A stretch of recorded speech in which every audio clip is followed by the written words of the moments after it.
ocupa el primer sitio en el cuadro de honor del primer parcial, a Fabiolita Romero, que ocupa el segundo lugar, y a Liberia y a Mena, que ocupan el tercer lugar, alcanzando una nota similar. Ahí pueden ver el cuadro de honor en el sí, está parada. No. O sea, ya está. Ok. Siempre tengan cuidado cuando están en clase. Yo sé que algunos tienen múltiples ocupaciones. Procuren apagar su micrófono para evitar que nos interrumpan el momento de la clase. Bien, todavía no me dio el tiempo en esta semana, que fue una semana bien un poquito cargada, de compartirles los videos fuera de línea de la unidad de nervioso. No crean que no los tengo pendientes, los tengo pendientes, así como también la unidad de desarrollo guía para la fisiopatología digestiva.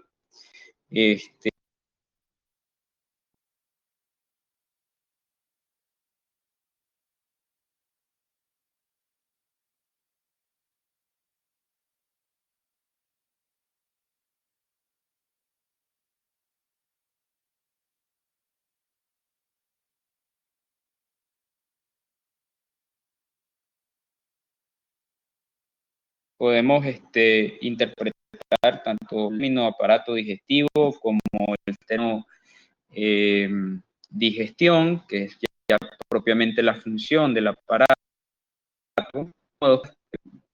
totalmente diferente, porque el aparato digestivo puede sufrir algunos trastornos que pueden ser orgánicos, morfológicos, estructurales, y también puede sufrir trastornos funcionales, por supuesto. Y esos trastornos funcionales muchas veces son los que se marcan en el transcurso de las enfermedades, ocasionando, por supuesto, descompensaciones que pueden ir desde una simple descompensación a una compensación más compleja que puede implicar mayores actividades en cuanto a los otros órganos y sistemas que están cerca del aparato digestivo, o que por lo menos dependen de manera parcial o total del aparato. Bueno, ¿cuáles serían aquellas funciones que dependen del aparato digestivo? ¿Qué ustedes tienen que decir sobre ello?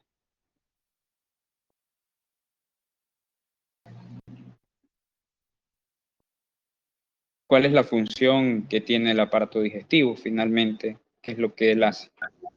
Absorber y digerir los alimentos y los nutrientes que saca de ellos cuando pasan por el proceso de digestión. Bien, absorber, digerir alimentos, esos son algunos, digámoslo. Pero, ¿quiénes conforman entonces al aparato digestivo? ¿Cuáles son los elementos que conforman esta estructura?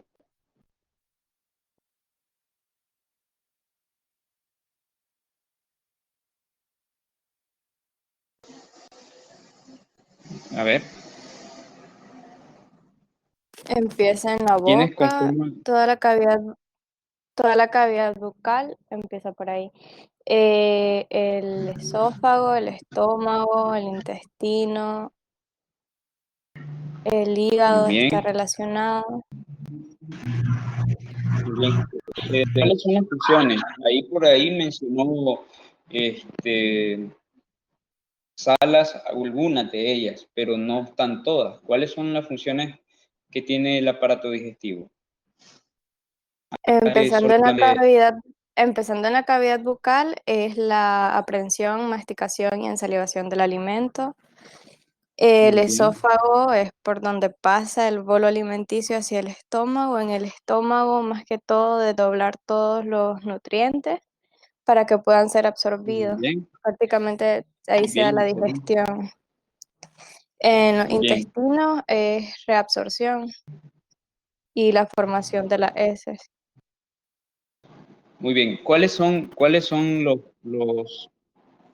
es decir, qué aporta sistema digestivo a la función orgánica en general? ¿Cuál es la trascendencia del estudio del aparato digestivo y de la función digestiva?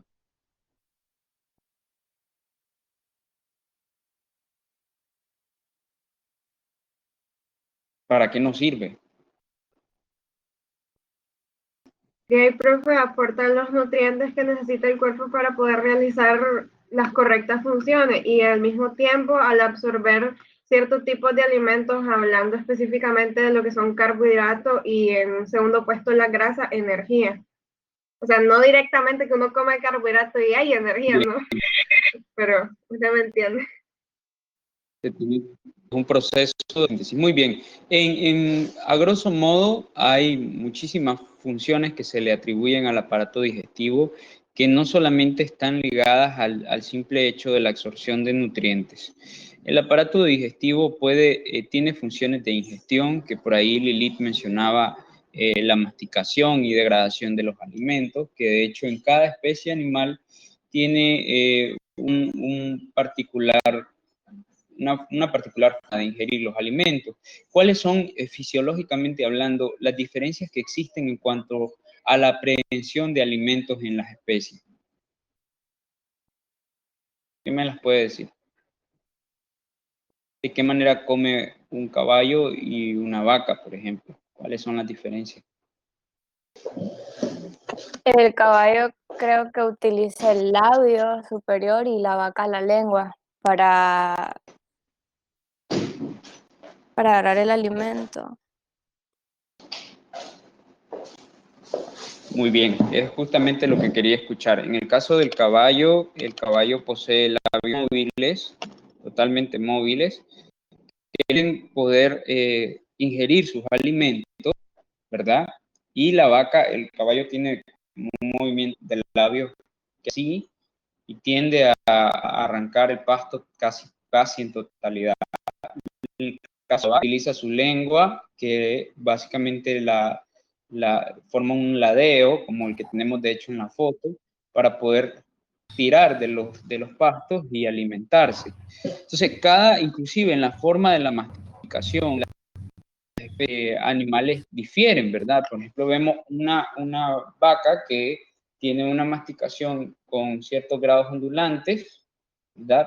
Como vemos a un cerdo que tiene masticaciones, y los carnívoros que tienen masticaciones de tipo chasquidos, ¿no? Están una sobre otra en una mordida casi perfecta. Entonces, O sea, ahí hace todas las especies... referencia más o menos al sentido, diciendo que las vacas más o menos lo que hacen es en una línea horizontal y los cerdos y los perros, pues, en su mayoría en una línea vertical. Y en el caso de la vaca, también posee una masticación que quizá ustedes recuerden, que es el merícico, ¿verdad? El merícico es la masticación en el momento de la rumia. Es decir, la vaca no mastica igual al momento de tirar del pasto de al momento de realizar su proceso de rumia, que se le conoce como merícico, que es una masticación lenta, pausada, tranquila, que con movimientos ondulantes, por supuesto, por la disposición de la mandíbula de la vaca, pero que tiene un ritmo totalmente distinto al que ella utiliza cuando está llenando apenas su saco ruminal. Ustedes saben que en función digestiva y en aparato digestivo, una de las grandes diferencias que existe, digámoslo, con los demás, en cuanto a la medicina veterinaria, porque nosotros nos toca ver monogástricos y poligástricos, es decir, dos líneas de digestión que son totalmente distintos, sin contar también los hábitos alimenticios que van desde animales que son totalmente herbívoros, animales que son carnívoros y algunos que tienen características omnívoras como el cerdo, ¿no? Como nosotros. Y bueno, con la oleada de los perros que se les está catalogando como omnívoros, pero bueno, hay todavía alguna discusión por ahí. Efectivamente, hay de digestión que se debe realizar en el momento posterior a la ingestión de los alimentos. La digestión se realiza principalmente en el estómago. ¿Cómo se realiza un proceso de digestión o de lísis de los alimentos?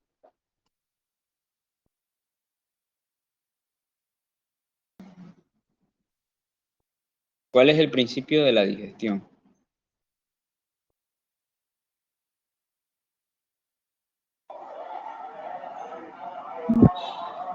Profe, cuando uno ingiere el alimento, cuando prácticamente lo mete dentro de la cavidad oral, eso es el inicio, y a partir de ahí se empieza la masticación y la formación del bolo alimenticio, y a partir de ahí ya va bajando, y bueno, se siguen desarrollando los siguientes procesos, ¿verdad?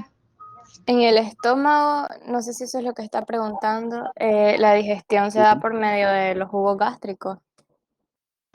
Muy bien. ¿Cuál es el principal ácido que abunda en los jugos gástricos? Ácido clorhídrico. Muy bien. Es justamente, vean todos los procesos, ¿verdad? Desde la aprehensión de los alimentos, la masticación, la deglución, porque hay un Profe, proceso de pero yo deglución. creo que también en la ingestión, o sea, me parece que la saliva tiene una enzima que se llama amilasa, creo que así se llama, pues, que lo que hace es desdoblar almidón y entonces pues desde ahí Muy bien, empezaría el proceso. por eso les decía, si ustedes se fijan en la diapositiva que les estoy poniendo, digestión está dispuesta en 3 partes, ¿no?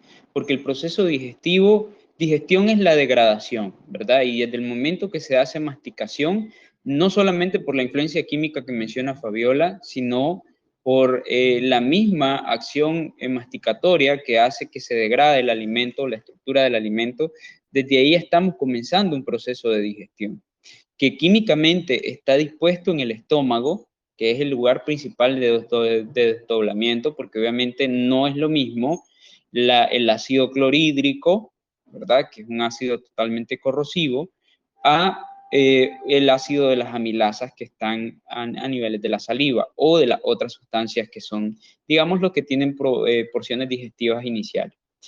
Entonces, el sitio químico principal va a ser el ácido clorhídrico por la secreción en el estómago, ¿verdad? Del ácido clorhídrico, que ocasiona el desdoblamiento de los alimentos que una vez ya han sido masticados, por eso es que hay que masticar bien, ¿verdad? Hay personas que inclusive por comer rápido no mastican bien sus alimentos, entonces eso puede traer repercusiones. Y aquí la importancia también del cuidado dental de los pacientes, no solamente de nosotros, sino también de los pacientitos en medicina veterinaria, porque el proceso de la masticación es desde ya un proceso de digestión mecánico. Entonces, todo ese proceso que inicia en la boca, por supuesto, termina a niveles digestivos, a través del recto, donde hay ya propiamente la salida, inicia todo un proceso de digestión. Ahora, Lilith ahora mencionaba el hígado, y ella decía, tiene que ver el hígado también. Efectivamente, el hígado está contemplado como una glándula anexa, ¿verdad? Al sistema digestivo, que también colabora principalmente en los procesos de absorción a niveles intestinales. ¿Cuál es la acción que tiene el dúo hepático, le digo yo, que es tanto el hígado como la vesícula biliar en la función digestiva? ¿Qué es lo que hacen? Secretan la bilis para que se pueda digerir, perdón, las grasas, creo. Muy bien, efectivamente. Entonces, eso es lo que una función muy, muy importante para poder aún desdoblar alguno de las moléculas que, digamos, tienen complejidad un poquito más alta. Ahora, el páncreas también es considerado digámoslo, con influencia digestiva. ¿Cuál es la función pancreática que permite o interfiere en la función de la digestión o del proceso digestivo, que es todo?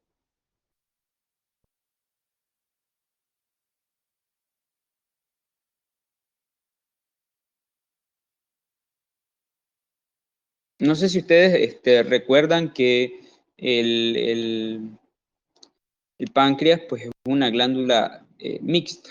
¿Qué significa que es una glándula mixta? Que tiene funciones exocrinas y endocrinas. Muy bien, ¿en qué consisten las funciones endocrinas del páncreas, Lilith? Endocrinas. La secreción de la insulina, creo que por ahí Muy va. bien. ¿Qué más?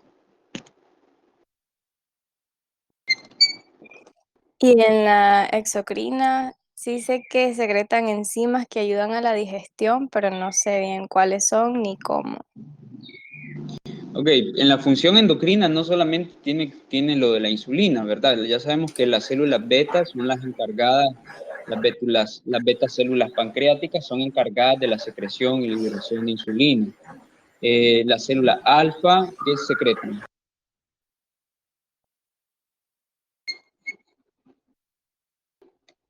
Eso es regulación de glicemia, muchachos, es fisiología de la glicemia. La alfa secretan glucagón y las células delta que tienen la capacidad de secretar la somatostatina. Son funciones totalmente endocrinas, es decir, son hormonas. Estas hormonas colaboran a la regulación de la glicemia o por lo menos al proceso glicémico. Por otro lado, la función exocrina, como bien lo decía Lilith, tiene funciones de liberación enzimática. Hay 3 en particular, son muchísimas más las que podemos mencionar de ahí, pero podemos mencionar 3 en particular, que son la tripsina, la quimiotripsina y la carboxipeptidasa, que son enzimas de desdoblamiento también. Entonces, finalmente, el intestino es el encargado entonces de la absorción intestinal, es decir, de los nutrientes, a través de sus enterocitos, ¿verdad? Que están provistos en todo el tracto gastrointestinal de estructuras especializadas que permiten la absorción de los nutrientes. Nosotros vamos a ir como en orden, ¿no? Del aparato digestivo, por lo menos vamos a comenzar con los trastornos que tienen que ver con la saliva, luego los trastornos de la deglución, luego los trastornos que están a nivel gástrico. Hoy por lo menos vamos a tratar de abordar hasta el estómago monogástrico, luego al estómago poligástrico, que es una estructura bioquímica un poco más compleja, y posteriormente vamos a ver la fisiopatología de los intestinos y las glándulas anexas. Pero antes de iniciar todo lo que es fisiopatología intestinal, gastrointestinal, tenemos que pensar en 2 cosas. Primero, hay 2 tipos, digámoslo así, de trastornos que pueden presentarse a nivel digestivo. Primero, aquellos trastornos que son de tipo motor, o sea, que son de tipo movimiento. Si ustedes recuerdan, el aparato digestivo es un aparato que está compuesto por muchas estructuras que tienen un movimiento propio vagal, es decir, que permite movimientos como la peristalsis, ¿verdad? El proceso de rumia, el vaciamiento gástrico, todo eso está ligado, digámoslo, a una influencia vagosimpática que permite que los órganos se muevan de forma autónoma, es decir, que nosotros no los controlamos, sino que ellos son totalmente autónomos y permitan pues el tránsito de los elementos desde la boca hasta el ano, el momento de la defecación. Entonces, esto que está aquí es muy importante mencionarlo porque tenemos que ver siempre los trastornos digestivos desde estos 2 puntos. Los trastornos discinésicos o discinesias, que son conocidos así a todos aquellos trastornos motores que tienen que ver con el movimiento. Y los trastornos disquílicos, que son las disquilias gástricas, las disquilias gastrointestinales, que esto tienen que ver con la secreción. Si ustedes recuerdan, histológicamente, el tejido que reviste, es decir, todo el complejo de tejidos que revisten al aparato digestivo está lleno, cargado de un sinnúmero de glándulas en las regiones pues, subbasales, estamos hablando por debajo de la lámina basal. Cuando ya tenemos tejido conjuntivo disperso, en el que efectivamente podemos encontrar aglutinaciones de glándulas de diferentes tipos, es decir, glándulas secretorias de ácidos, glándulas secretorias de sustancias de desdoblamiento y enzimas, etc. Y eso lo vamos a encontrar en absolutamente todo el elemento gástrico. Hay una parte que vamos a ver inclusive en la parte del intestino, que es el ciclo hídrico enterosistémico, en el cual vamos a ver que el traspaso de aguas y líquidos que hay en el intestino tiene que ser siempre compensado. Y es justamente el ciclo hídrico enterosistémico uno de los elementos que utilizamos para la interpretación de las disquilias intestinales, que son los trastornos propios de la secreción intestinal. Entonces, eso es importante que lo sepamos. Aquí vemos, por ejemplo, que las alteraciones motoras ¿verdad? Tienen que ver justamente con desequilibrios vagosimpáticos. Recuerden que todo el tracto gastrointestinal está cargado de inervaciones vagales que envían y traen información desde la estructura o desde el órgano hacia el sistema central. También esto está ligado a alteraciones en las capas musculares, los plexos nerviosos, los esfínteres, porque también hay esfínteres en todo el proceso digestivo. Y tenemos que considerar que esto también puede ser una causa de la aparición del trastorno motor. Ya en el sistema digestivo nosotros veíamos que la tonicidad, digámoslo, de los tejidos y la motricidad de los tejidos justamente tiene influencia nerviosa principal. De manera que un trastorno nervioso puede influir, obviamente, en la aparición de un desequilibrio motor, o una disinesia gástrica o intestinal, o una disinesia digestiva, pues si no queremos darle nombre.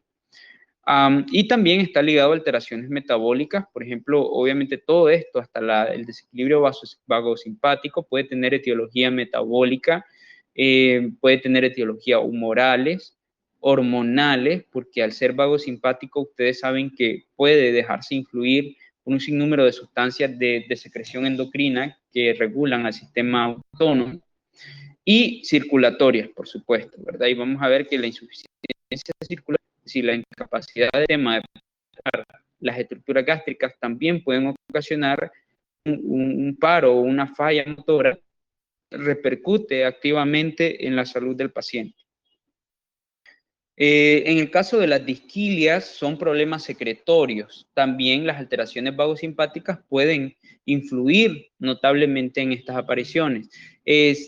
Las influencias del mecanismo central, es decir, del sistema central como uno solo, y las alteraciones glandulares propias, o sea, porque también puede ser que la disquilia no sea a nivel central, sino que simplemente las glándulas no funcionen, ¿verdad? Que eso es lo que vamos a ver, por ejemplo, en los trastornos disquílicos de la glándula salivar, que estas en particular, pues no podemos considerarlas como disinésicas, porque es parte de la secreción. Se ven por separado justamente porque la importancia que estas tienen es mayor en cuanto al proceso masticatorio y de aprehensión de alimentos.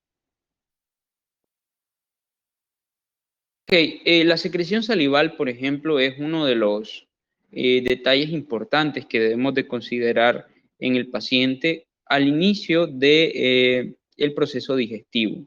Sin la saliva, básicamente no podríamos ingerir los alimentos y podemos sufrir, digámoslo así, muchos problemas. Es decir, si lo vemos desde el punto de vista de la ausencia o la presencia abundante de saliva, no podemos simplemente decir que es algo que pasajero, ¿no? Por mucho tiempo también el caso de las disinesias referente el caso de las disinesias, perdón, de las disquilias salivales referente a la secreción y a la liberación abundante de saliva son siempre considerados como un problema de intoxicación, pero eso no es siempre así, ¿verdad? Para eso tenemos que tener en cuenta muchísimas cosas, y cuando les digo muchísimas cosas, me refiero justamente a los procesos fisiológicos del paciente. ¿Por qué digo esto? Porque cada animal tiene su particularidad. Por ejemplo, en el caso del hombre, que somos un animalito también, nosotros secretamos saliva según las necesidades que tengamos. Por ejemplo, yo ahorita hablando, para la lubricación estoy secretando bastante saliva. Igual nosotros podemos secretar saliva de manera refleja cuando observamos comida, o cuando tenemos hambre, o cuando vemos algo que queremos, o inclusive en algún momento podemos secretar saliva al pensar en algo que vamos a comer próximamente. No sé si a ustedes les ha pasado que de pronto comienzan a hablar de su comida favorita en un momento de hambre y comienzan a secretar abundante saliva, casi que se les sale por la boca. Eso efectivamente es un mecanismo reflejo, ¿no? Que al pensar en comida, el cerebro reconoce como que ya se va a ingerir el alimento y secreta las cantidades excesivas. Lo mismo sucede con los perros, que tienen muchísimos mecanismos reflejos ligados a la secreción salival. Ustedes están cerca de un perro que no le dan pero ni el periósteo, y el perro está secretando cantidades abundantes de saliva. Eso es un mecanismo reflejo del cambio. Pero eran bastante similares a nosotros. Ellos tienen secreciones salivales bastante dirigidas por mecanismos reflejos establecidos, perdón, y estos mecanismos reflejos en el perro le permiten que al momento de ingerir sus alimentos sí él pueda secretar grandes cantidades. Por ejemplo, previo a que ustedes estén previo a que ustedes estén alimentando, perdón, a un paciente canino, el paciente ya está secretando muchísima saliva. Es decir, uno está preparando, por lo menos a mí me pasa, yo le estoy preparando el plato a mi perro para comer y el pobrecito ya está que ha echado como 3 litros de saliva. Es porque ellos tienen un mecanismo reflejo. ¿Qué es lo que sucede con las especies mayores? Hay muchísima diferencia, por ejemplo, con los rumiantes, en general, grandes y pequeños rumiantes, porque los grandes y pequeños rumiantes producen saliva de forma continua. Y esto justamente es lo que hace que los médicos que no conocen de fisiopatología o que no estudian fisiología tiendan a cometer errores que son garrafales. Les explico por qué. Es muy común, por ejemplo, en el ganado bovino que la saliva, el médico sospeche de un trastorno salival o de intoxicación. Pero en la vaca y en todos los rumiantes, la secreción salival es continua, es decir, no se puede dejar de secretar saliva. ¿Por qué creen ustedes que en estas especies no se puede dejar de secretar saliva?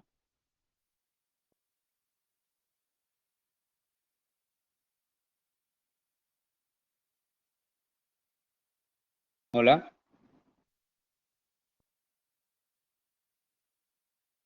Por la comida que ingieren, ¿Por qué? porque la saliva tiene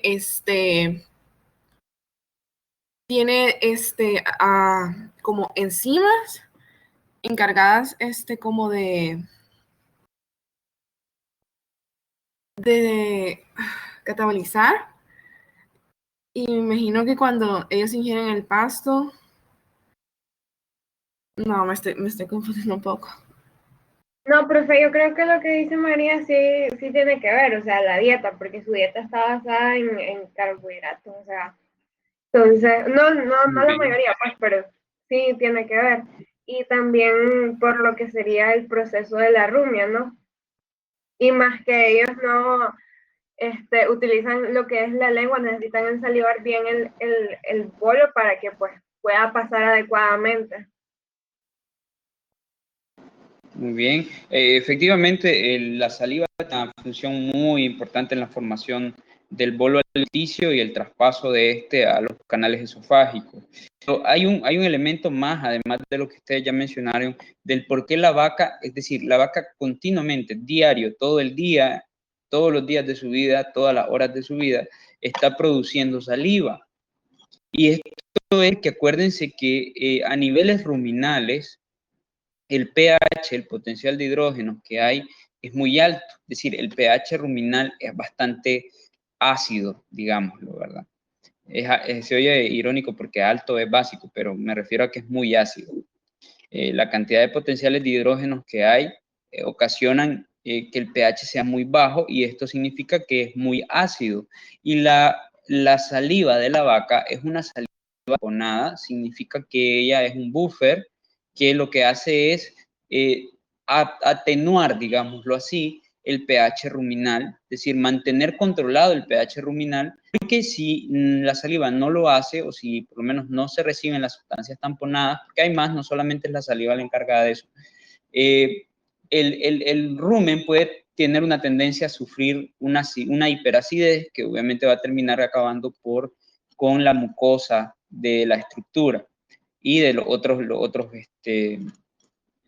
de espacios gástricos de la vaca también. Entonces, la vaca continuamente está tragando saliva, ¿no? Entonces, ¿qué pasa con continuamente en el campo o muy frecuentemente en el campo? Que ven una vaca con ¿cómo se llama? Con salivación, ¿verdad? Ven una vaca que está salivando muchísimo Y lo primero que hacen es aplicarle una atropina porque sospechan de que es una intoxicación. Primero, las atropinas no se dan en todas las intoxicaciones, más que en las intoxicaciones por órganos fosforados. Y las atropinas básicamente detienen la secreción salival. Y a veces, por no decir casi siempre, el problema no es que se esté secretando saliva, porque si supieran ellos que la vaca siempre produce saliva, no tendrían por qué sospechar de primera instancia de un proceso de intoxicación. Miren cómo es de importante la fisiopatología. A veces el problema es que la vaca quizá no traga porque comió algo que le está ocasionando un daño, un problema mágico, y ella no traga. Entonces, como no puede tragar la saliva que está produciendo fisiológicamente, es decir, que esa saliva debe salir por algún lado, ¿ya? Y si no va para adentro, ¿para dónde creen que va a salir? Al exterior.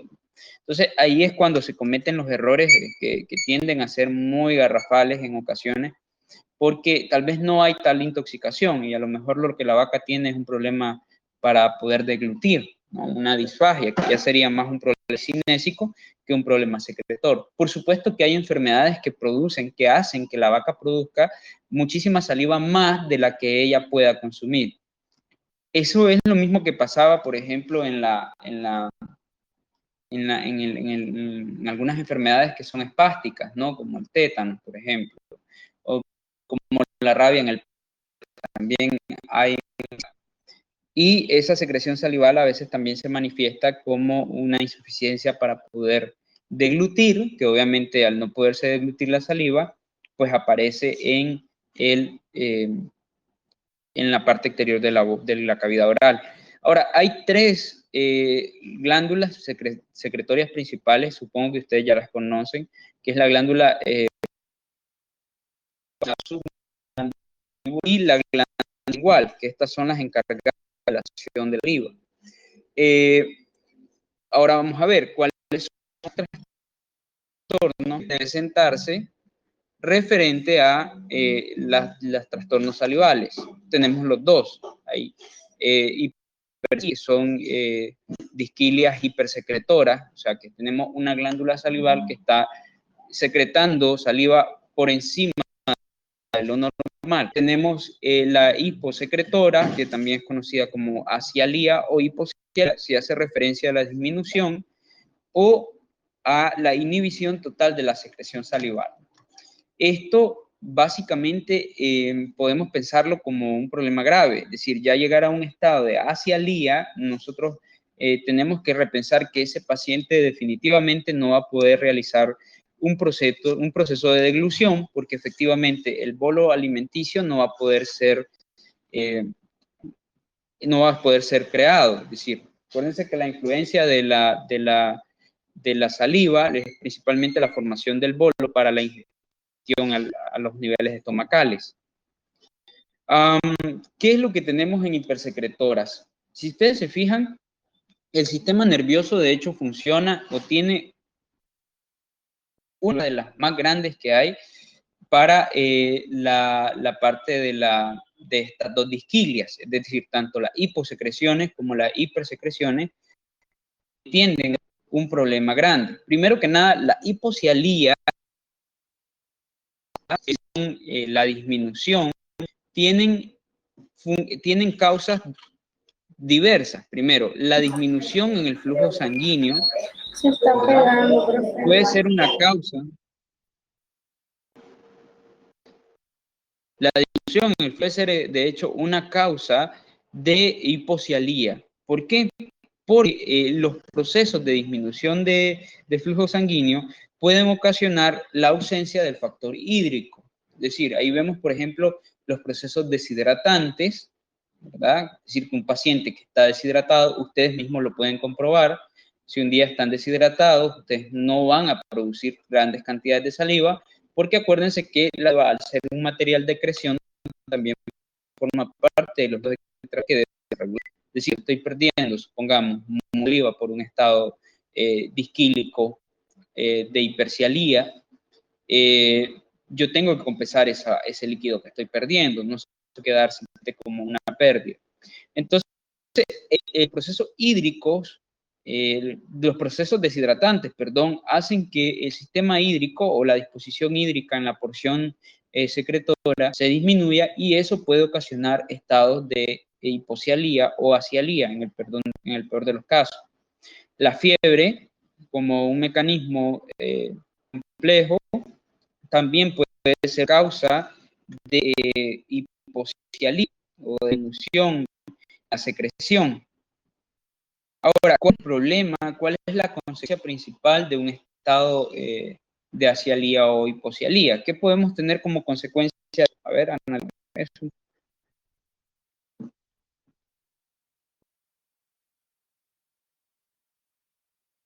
¿Qué consecuencias trae consigo? ¿Qué consecuencias trae consigo la disminución de la secreción salival?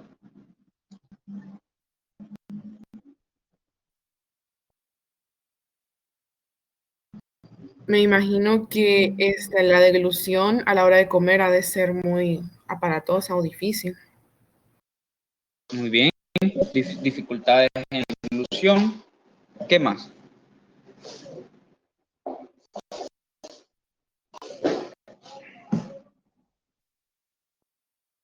Recuerden, no solamente las causas, sino también el desarrollo y las consecuencias. Por eso les estoy haciendo esta pregunta que podemos deducir, podemos analizar. Imaginemos un mundo en el que no produzcamos nosotros saliva.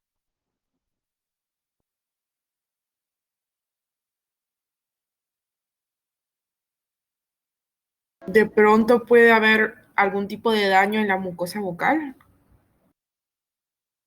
¿Qué tipo de daño podemos deducir, María Yamile? Pues si la mucosa está seca, no sé, algún daño en la superficie. Muy bien, definitivamente la serostomía es uno de los principales daños, ¿no? O consecuencias que tiene la secreción salival disminuida.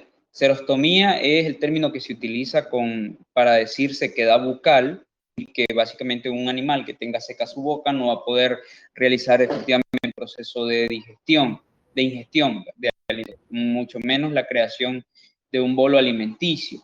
Ahora, esto de la sequedad bucal repercute muchísimo, y esto de la hipocialía repercute muchísimo en los rumiantes también, porque si nos ponemos a pensar, como ya recién les he dicho, los rumiantes ingieren para mantenimiento del ácido básico en su rumen.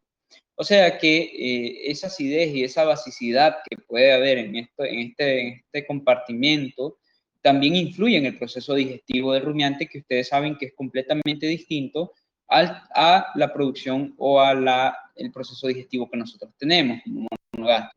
Entonces, ¿qué sucede con el rumiante? Obviamente tenemos secreción en un rumiante, van a haber repercusiones que son de tipo digestivas y metabólicas, o sea que ya no solamente es una simple semilla, sino que ya tenemos un adicional que es más difícil de compensar, es decir, es mucho más complejo que yo trate de compensar un trastorno metabólico o digestivo en un paciente, ¿verdad? A que yo pueda compensar simplemente un estado de serostomía, que igual no es nada.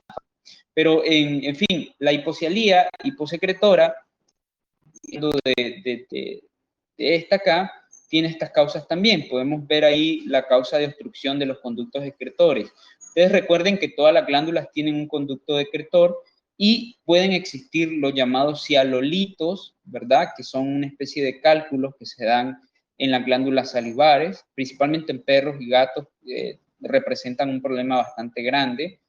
Los cialolitos pueden ocasionar la obstrucción del conducto. Entonces, ¿qué sucede? La glándula está saliva, pero no la está liberando, ¿ok? Porque sus conductos pueden estar obstruidos por cialolitos. Igual, hay otras cosas que pueden ocurrir los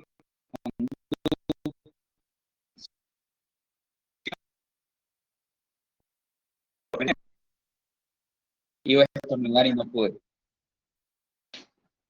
Quise estornudar y no pude, lo siento.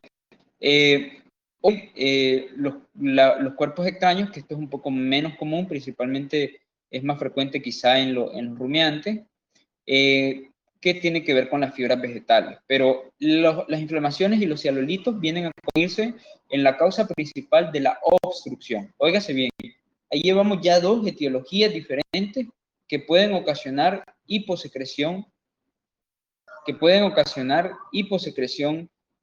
salival.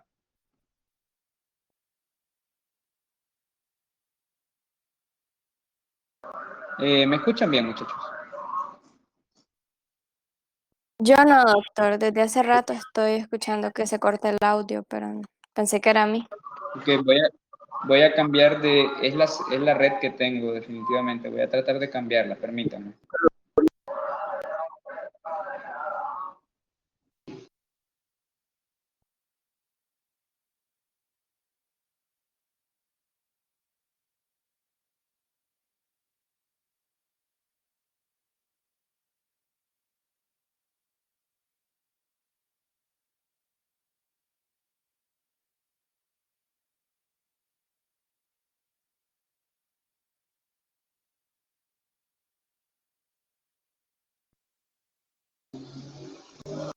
Hola.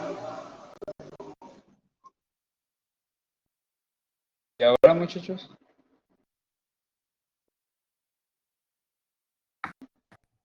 Por el momento se escucha, tal vez.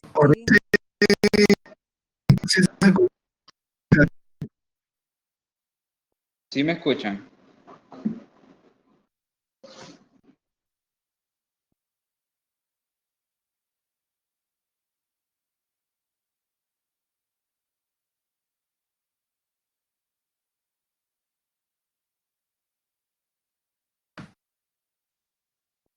Hola.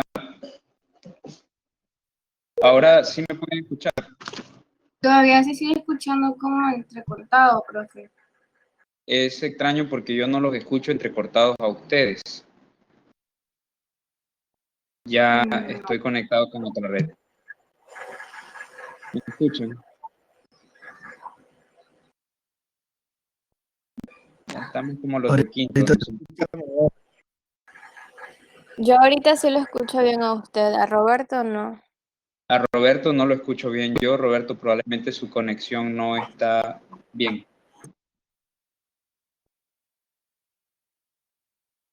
Y muchas veces es porque la conexión que tenemos quizá no está buena y ahí es donde pensamos que el problema quizá sea mío. Sí, estoy claro de que estaba conectado a una red menos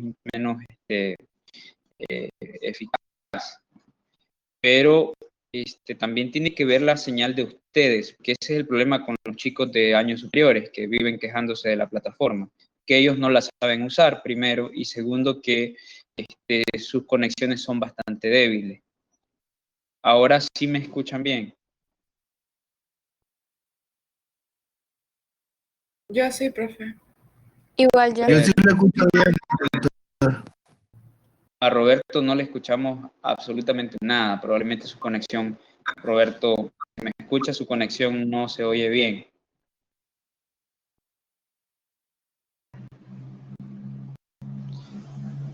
Ok. Bien, les decía entonces que también la obstrucción de los conductos glandulares y por razones obvias, la destrucción de las células son algunas de las causas que existen también de hiposecreción, acialía o hipocialía, ¿verdad? Porque acuérdense que si se destruye la glándula, pues no va a haber nadie, absolutamente nadie que pueda secretar. Y si no hay nadie que secrete, no hay secreción. Es decir, eso es tan simple como eso. A veces no entiendo por qué se complican tanto en cuestiones de fisiopatología. Bueno, Roberto dice que nos escucha bien. A él es que no lo podemos escuchar. Ahora bien, ¿qué sucede con esta que es un problema grande? La inhibición del reflejo salival, porque recuérdense que se le conoce como reflejo porque en algunas especies posiblemente es un reflejo, es decir, al final del día el reflejo salival, aún en los rumiantes, que es continuo, es basado en la acidez que existe en el rumen, de manera que si de forma vagal, el rumen hace una alerta de que está muy ácido, la secreción salival también se va a elevar. Entonces, ahí vemos, por ejemplo, que cuando hablamos de inhibición del reflejo salival, nos referimos a que la inervación, es decir, las fibras que proceden de la boca, pueden inhibirse en algún punto y no llevan el impulso sensitivo, ¿verdad?, hasta los niveles centrales o periféricos, ¿verdad? Entonces, ¿qué sucede? Acuérdense que las ramas sensitivas de la boca, es decir, están ligadas a 3 nervios: al glosofaringio, al trigémino y al nervio vago. Estos básicamente llegan al sitio o proyectan su sensibilidad hasta el bulbo, en donde está básicamente el centro de la secreción salival, digámosle así, y esto es lo que hace que haya una respuesta para la secreción. Por eso es que cuando tenemos un alimento en la boca es justamente el momento en el que secretamos mayor cantidad de saliva, o cuando hay una irritación, óigase bien, una irritación, llámese como se llame. Aquí, antes de continuar, me gustaría explicarle algo. En cuestiones de aparato digestivo existe algo que se llama espina irritativa. ¿Qué significa la espina irritativa? La ley de espina irritativa básicamente menciona que la irritación de uno de los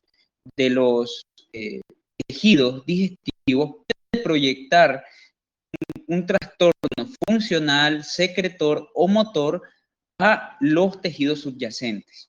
Por ejemplo, yo puedo tener un cuerpo extraño que está obstruyendo mi tránsito intestinal y de vía refleja por espina irritativa yo puedo sufrir episodios de vómitos. Ese es uno de los ejemplos. ¿Por qué? Porque hay una estructura que está irritando una porción vagal y a veces el sistema no detecta exactamente en qué parte del elemento digestivo está siendo irritado, y por eso es que se pueden ver repercusiones a niveles generales. Es la misma ley que surge cuando, por ejemplo, hay un cólico, ¿verdad? Y el dolor se proyecta casi en todo el abdomen, es decir, no hay una definición exacta del sitio donde pueda dolerle al caballo, por darles un ejemplo. Además que encima el síntoma del dolor pues no se puede medir. Desafortunadamente el caballo no nos puede decir el sitio exacto que le duele, a no ser que por sus indicaciones etológicas, cuando se golpea los flancos o cuando, por ejemplo, se olfatea el sitio en donde está percibiendo la mayor cantidad de dolor. Y esto no puede equivocarlo, ¿verdad? Es decir, el caballo no es totalmente consciente del dolor.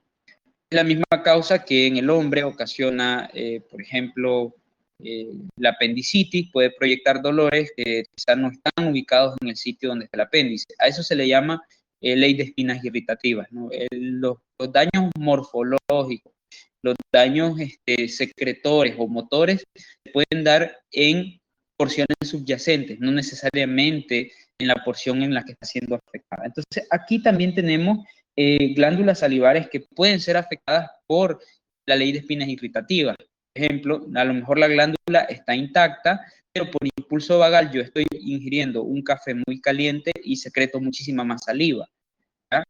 O sea, yo veo gente que de pronto bebe café y que casi echan la mitad de la saliva en la taza porque está muy caliente, ¿no? Es un poquito desagradable.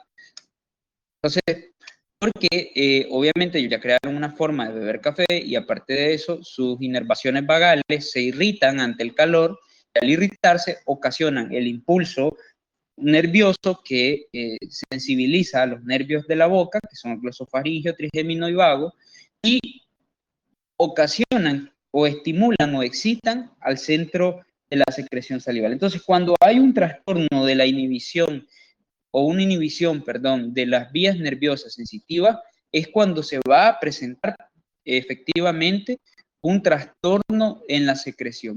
Esto, por ejemplo, acá menciona que puede ser periférico, cuando hablamos que el daño está propiamente en las regiones específicas, en este caso sería en la boca, y central, si a lo mejor lo que está demasiado dañado o irritado sea el centro en el bulbo, que es el centro encargado de la secreción salival, que en este caso sería hipocialía o acialía de tipo neurogénico, ¿verdad?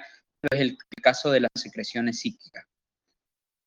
En el caso de las hipercialías, que son hipersecretoras, acá lo tenemos lo contrario, ¿no? Son mecanismos nerviosos que pueden causar, de igual manera, la excitabilidad del reflejo salival, ¿verdad? Si vemos, aquí tenemos lo mismo, origen periférico, origen central, que es el mecanismo reflejo, y el origen central, que ya serían causas de daños al bulbo, encefalitis, meningoencefalitis, o el trastorno psíquico, que es muy poco común en animales, pero bueno, se da también. En los que la glándula comienza a hipersecretar por esta causa. Ahora, por espinas irritativas, a niveles reflejos, el estímulo irritativo puede ser un daño en la cavidad bucal o en la faringe. Vean que no es necesariamente en la glándula, la secreción de las células glandulares. Aquí vemos los estados de gingivitis, por ejemplo, faringitis, glositis, que es la inflamación de la lengua, y la estomatitis, ¿verdad? Que es de toda la boca. Entonces, estos son espinas irritativas. ¿Por qué? Porque son tejidos subyacentes a las glándulas salivales que ocasionan la hipersecreción salival. Se irritan y hacen que hipersecreten, ¿verdad? Y ahí vemos, por ejemplo, en cualquier otro punto también que puedan. Imagínense que un daño irritativo, una espina irritativa, puede estar hasta en el intestino y ocasionar hipercialía, ¿verdad? Hay algunas enfermedades, principalmente aquellas enfermedades que forman parte del complejo abdominal, en las que el intestino es el que está dañado, la espina irritativa, y a pesar de que está el intestino dañado, el problema se da en las glándulas salivales que se están hipersecretando. Entonces, ¿qué pasa? Esa es la espina de irritación, ¿no? En el mismo tejido. También hay espina irritativa que puede estar fuera del tubo digestivo. Este es un poquito menos común, ¿verdad? Pero también se puede presentar. Ahora, la acción directa sobre las glándulas también tiene influencia de hipersecreción. Ahí vemos, por ejemplo, los iatrogénicos, ¿verdad? Que son la influencia del hombre o del médico veterinario a través de los medicamentos, y las sustancias tóxicas. Hay algunas sustancias tóxicas que de hecho sí forman parte de las sí forman parte de las intoxicaciones. Por eso es que de hecho las intoxicaciones tuvieron como de inicio una fama de que todas ocasionaban el mismo problema de hipersecretar. Entonces, ese es uno de los grandes detalles que tenemos que tomar en cuenta. Karina, ¿no me está escuchando?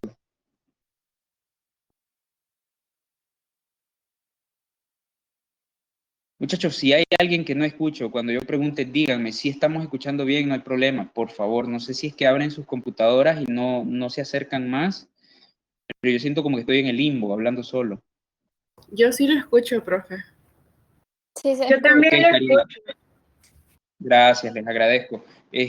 Karina, probablemente haya sido su conexión, no la nuestra, porque a mí no me ha dado el error como me lo dio. Ok, ya lo arreglé, dice. Bien, ahora, esto otro que tenemos acá, y va a demorar un poquito en salir, es lo que le sigue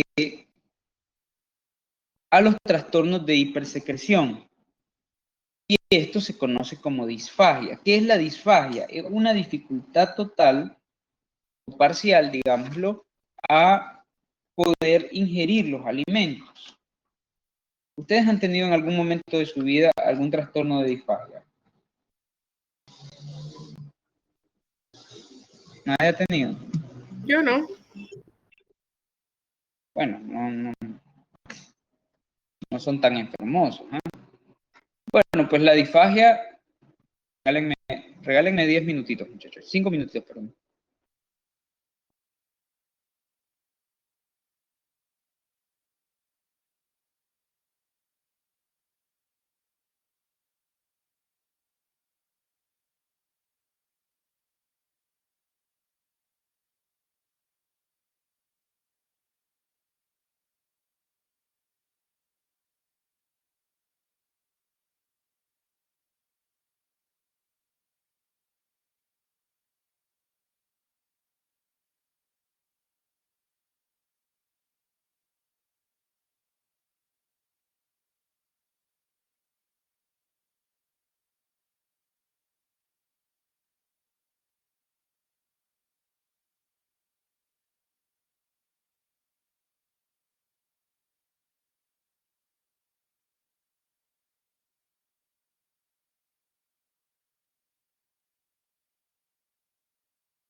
Hola, ¿qué tal, chicos? Vuelvo de regreso.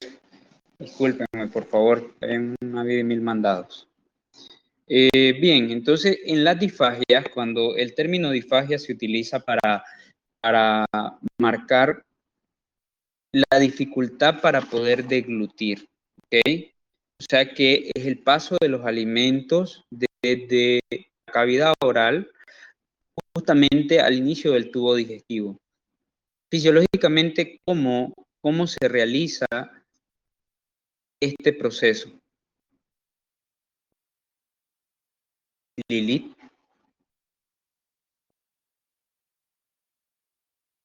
Sí, doctor. ¿Cómo se realiza el proceso de deglución, Lilith? ¿Qué es la deglución, María Yamilé? Que ahí veo que está conectada. Pues, se supone que en el proceso de exclusión hay se divide en dos partes. Una consciente, que es cuando nosotros llevamos el bolo alimenticio hacia atrás con la lengua, y ya después cuando pasa lo que es esófago, vienen las peristalsis esofágicas que envían el bolo a través del esófago. Excelente. Por eso es que justamente, por lo que decía María Yamilé, es que aparecen acá esos dos tipos de disfagia. Si ustedes se fijan, tenemos una disfagia bucofaringea, ¿verdad? La disfagia bucofaringea, que esta es la parte, digamos, lo consciente, ¿no? Y tenemos una disfagia esofágica, que esto pues ya es la esofágica, nosotros no la podemos controlar, no somos rumiantes. Entonces, en la disfagia bucofaringea pueden haber disfagias por acialía. ¿Qué sería disfagia por acialía?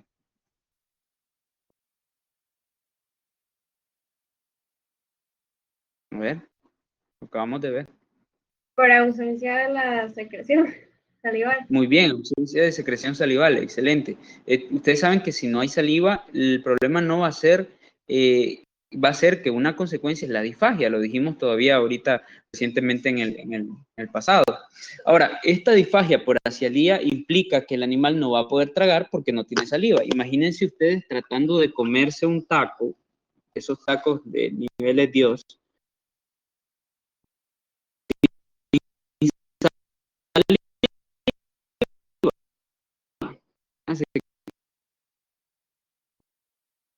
Profesor, sí No estoy se escucha nada. pero no se escuchó nada lo que dijo.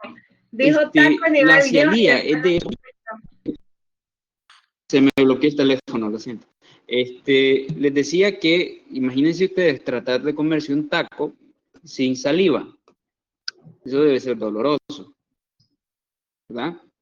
Es lo mismo que sucede cuando hay disfagia por acialía, el animal no puede tragar. Ahora, también tenemos las disfagias dolorosas, que también están dentro del rango de la bucofaringia. Por ejemplo, cuando hay amigdalitis, cuando hay faringitis o cualquier inflamación, inclusive de la lengua, que puede haber una inflamación, glositis, gingivitis, en ocasiones también pueden ocasionar trastornos para poder tragar. Entonces, no es solamente el hecho de la causa, sino que también los efectos laterales que hay de las disfagias son muchísimos. Es decir, un animal que no puede comer va a poder entrar en un estado de inanición. Asimismo están estas otras, las anestésicas, que pueden ser espontáneas, que estas son estados patológicos ya propiamente dichos, ya sea por un nivel periférico central o un daño general en las estructuras vagales y nerviosas que regulan esto, y las artificiales cuando, por ejemplo, los pacientes están siendo inducidos a la anestesia. Por eso es que el paciente que está anestesiado o que por lo menos está en periodo de recuperación de anestesia no puede ofrecérseles comidas o alimentos, ¿no? Porque se corre el riesgo de una broncoaspiración, o sea que el alimento en lugar de llegar al tubo digestivo a los canales respiratorios, y lo que no es nada bueno. Las disfagias obstructivas, que están mediadas por tumores, abultamientos, crecimientos, que están en el canal de la deglución, que repercute, por supuesto, en la salud en el proceso de la deglución, es decir, no puedo tragar porque hay algo que me está obstruyendo. Profe, Tenemos una pregunta. ¿En las disfagias obstructivas no se podrían dar también por una inflamación? O sea... Yo diría que sí, pero tendría que ser una inflamación bastante grande de los tejidos cercanos. De hecho, por ejemplo, pienso, Fabiola, en los estados de hipersensibilidad, cuando hay estados alérgicos bastante graves. ¿Qué sucede en esos estados? Los factores inflamatorios y alérgicos que se liberan son tantos que pueden obstruir no solamente el paso digestivo, sino también el paso respiratorio. Yo creo, Fabiola, que tal vez aquí no se marcan los procesos inflamatorios de forma tan explícita, porque ya desde el hecho, si existe una inflamación que pueda obstruir el canal digestivo, definitivamente el problema no va a ser el canal digestivo, ¿verdad? Va a ser el canal respiratorio. Tal vez por eso es que no se pone como un problema directo. Obviamente sí, una inflamación del tejido, cualquier tejido cercano puede ocasionar disfagia dolorosa, ¿verdad? Que la inflamación, recuerden que cursa uno de sus factores como dolor, ¿verdad? Dolor, calor, tumefacción, etcétera, ¿verdad? Pérdida de la función. Entonces, yo diría que tal vez por eso no aparece tan explícitamente, Fabiola, porque un nivel inflamatorio que llegue a obstruir, definitivamente no va a ser un perro o un gato o un caballo que va a ingerir alimentos para comenzar. Ya no va a ser el problema de disfagia, el problema va a ser de anorexia, ¿verdad? Aquí son problemas que dificultan el tragar, ¿no? Y en todo caso, si fuera inflamatorio, lo que podríamos marcar es una disfagia dolorosa, no propiamente obstructiva. Porque para que una inflamación sea obstructiva, el problema principal definitivamente no va a ser que si traga o no. Primero va a ser si respira o no, y después va a ser si realmente ese animal come. Porque la verdad es que con una obstrucción de esa índole puede caer en un estado de anorexia, tomando en cuenta que la etiología es inflamatoria. Sí, y luego tenemos las espásticas, que estas tienen que ver con trastornos nutricionales, cuando hay déficit de algunos elementos como el calcio, el sodio, ¿verdad? La bomba sodio-potasio, la bomba de cloro, que son los que hacen movimientos o tracciones musculares de membrana, y algunas enfermedades, como por ejemplo la rabia, el tétano, que son enfermedades paralíticas, ¿no? Espásticas. Y otras cosas como algunas intoxicaciones. Ahí se menciona una que es muy común, es decir, no es tan, o sea, es un común de forma relativa, es la intoxicación por estricnina y los estados de cefalitis. Si ustedes se fijan, el daño central, la encefalitis general, tanto aquí como en los de secreción disquílicos de las glándulas salivales tienen muchísima influencia, ¿no? Una influencia central. De hecho, todo el sistema digestivo en particular tiene mucha influencia central.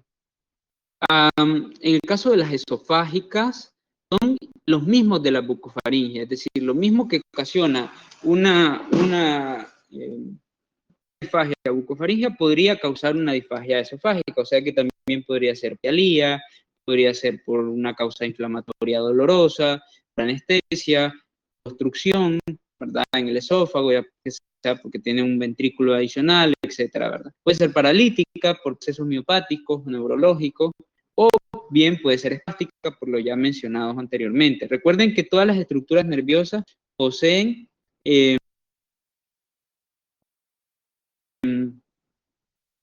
músculo, es decir, hay musculatura dentro de todos los órganos, aún siendo huecos. Entonces, eso también es importante tenerlo en cuenta. Ahora, aquí sí, en las esofágicas, se menciona la disfagia mediana, que esta tiene que ver con la alteración en la peristalsis, ¿okay? O sea que aquí ya lo que hay es un trastorno peristáltico. ¿Qué cosa es peristalsis, muchachos? Ustedes saben eso, ¿verdad?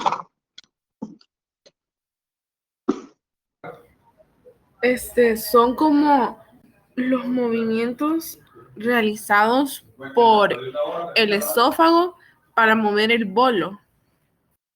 Muy bien, ¿y esos movimientos hacia dónde van? ¿Hacia dónde abajo, se dirigen? hacia abajo, pues hacia el caudal, hacia donde va el estómago. Ok. la disfagia, la peristalsis entonces es un movimiento que va en dirección opuesta, ¿verdad?, a la boca. O sea, un vómito, por ejemplo, sería una especie de antiperistalsis. Entonces, aquí en la parte de la disfagia esofágica, los mecanismos, a pesar de que son los mismos, pueden incluir alteraciones reflejas deglutorias, que obviamente vamos a verlo manifestado en el esófago, en la forma en la que traga. Por ejemplo, si es inflamatorio, definitivamente algo que va a ocasionar mucho dolor al momento que traspasa la parte consciente. Que es otra cosa importante. El animal deja de comer porque él, al sentir que el alimento le hace daño, él prefiere no comer, ¿no?, porque le duele muchísimo.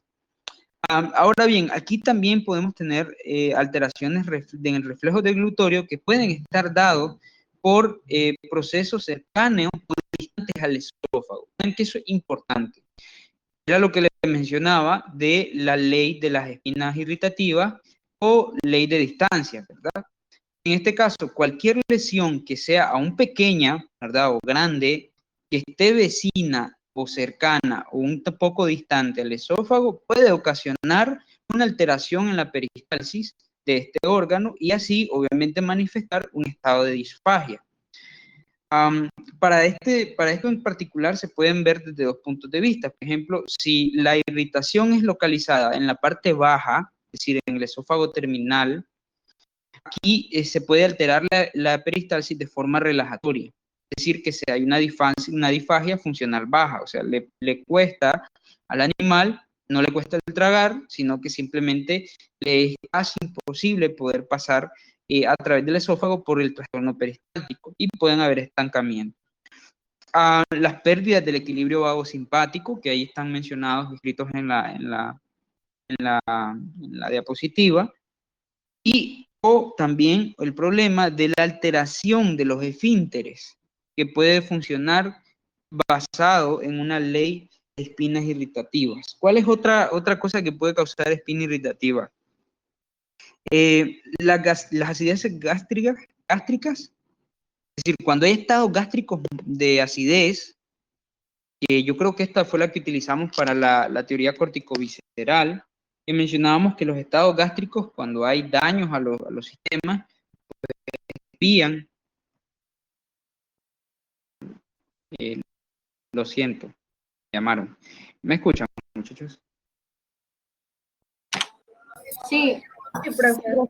Okay, recibí una llamada, disculpen. Entonces les decía que el estado de acidez gástrica puede también ocasionar un estado de espina irritativa. Es decir, a pesar de que es en el estómago, esto puede afectar la peristalsis órgano, es decir, la peristalsis del esófago en este caso. En los rumiantes también pueden haber obstrucciones, aquí se mencionan específicamente, ocasionar trastornos en la digestión. No sé si ustedes han visto frecuentemente cosas que hay en el medio, es decir, se me olvida el nombre de esta cuestión redondita. A ver si me ayudan alguien por ahí. Profe, disculpe, se lo vio un poco entrecortado. ¿Me podría repetir lo que preguntó? Lo que pasa es que hay alguien que me está llamando y me fastidia que me llamen cuando estoy en clase, pero eso me corta muchísimo la red. Les decía que no sé si es una fruta, la verdad, que las vacas se comen, que es una pelotita que nace en los palos. A ver, ayúdenme, se me fue ahorita. ¿Y cómo es? ¿Tiene como pelito? Es redonda y es dura. No, es redonda y es dura. Ay, ¿cómo se llama? Lo tengo en la punta de la lengua. Bueno, me voy a acordar en algún momento. Pero el rumiante, como es súper descuidado en ese particular, los rumiantes pueden ingerir eso, llegar a niveles esofágicos y en el esófago obstruir. O sea, simplemente crean una especie de obstrucción total, ¿verdad? Entonces, cuando hablamos de disfagia, muchachos, nos referimos a específicamente dificultades para deglutir. Fíjense que estas no son cosas difíciles de analizar. Nosotros podemos analizar todo esto basado en una lectura comprensiva, lenta. Lo que pasa es que a veces siento como que leemos hasta el momento que vamos al examen. ¿Qué quiero mencionar también? Bueno, hay dos estratos disfágicos que son orgánicos y funcionales. Esto es bueno saberlo porque estos dos términos, orgánico y funcional, no solo lo vamos a ver a nivel esofágico ahorita, sino también a niveles intestinales y gástricos. Se le llama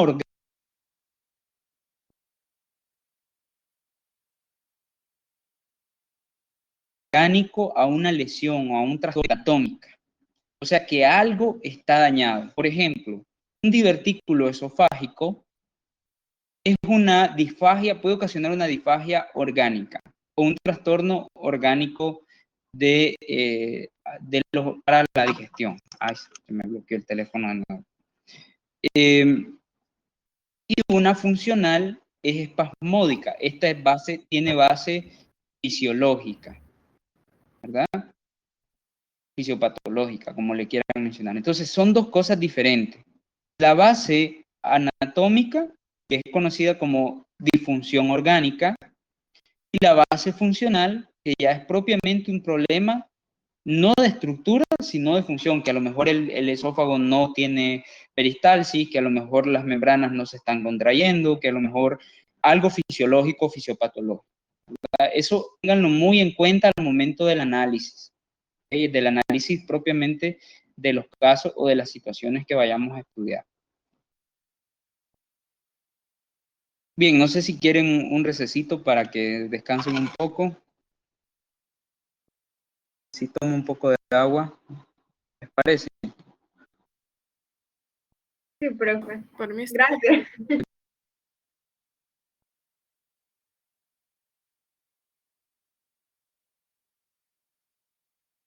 Hola chicos, estoy de regreso. ¿Están por acá?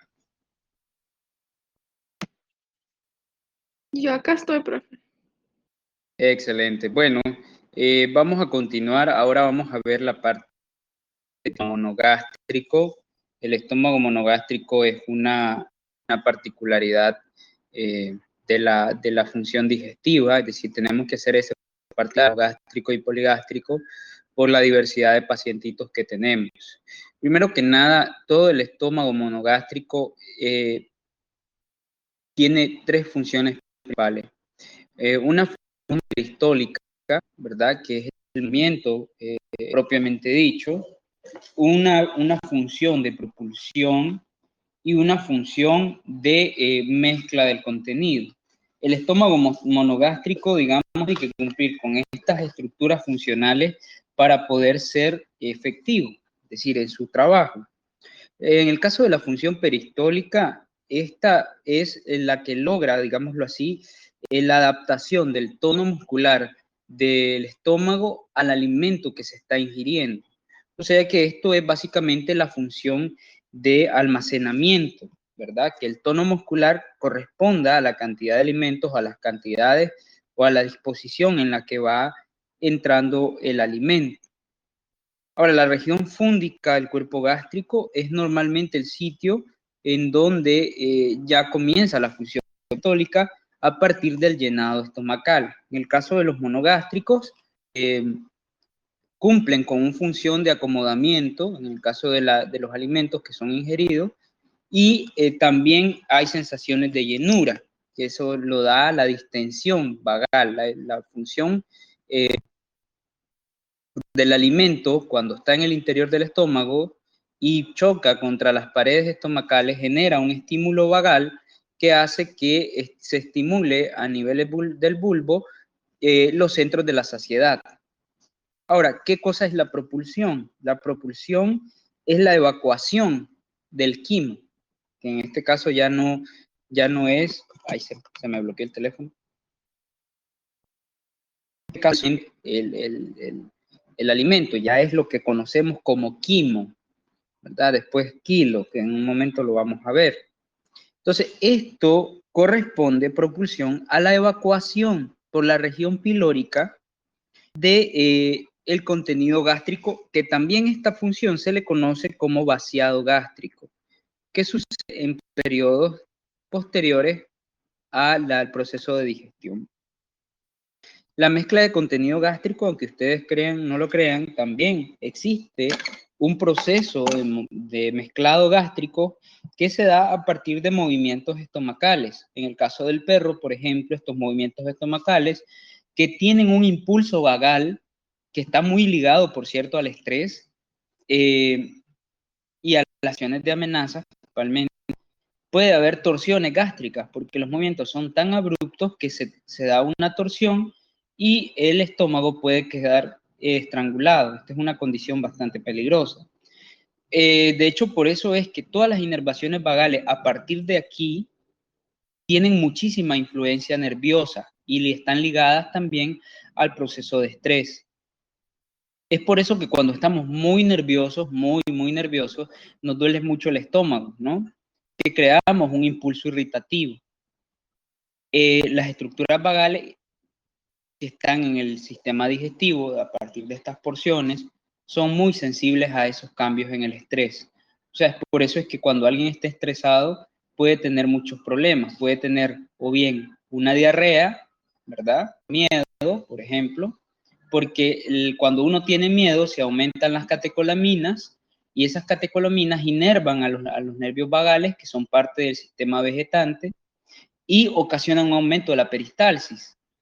Entonces, nosotros podemos tener literalmente defecarnos por miedo, ¿verdad? Supongo que por eso a niveles coloquiales se utilizan esa referencia, tiene miedo, está defecado, nada más que con una terminología menos elegante, porque efectivamente esto, sí.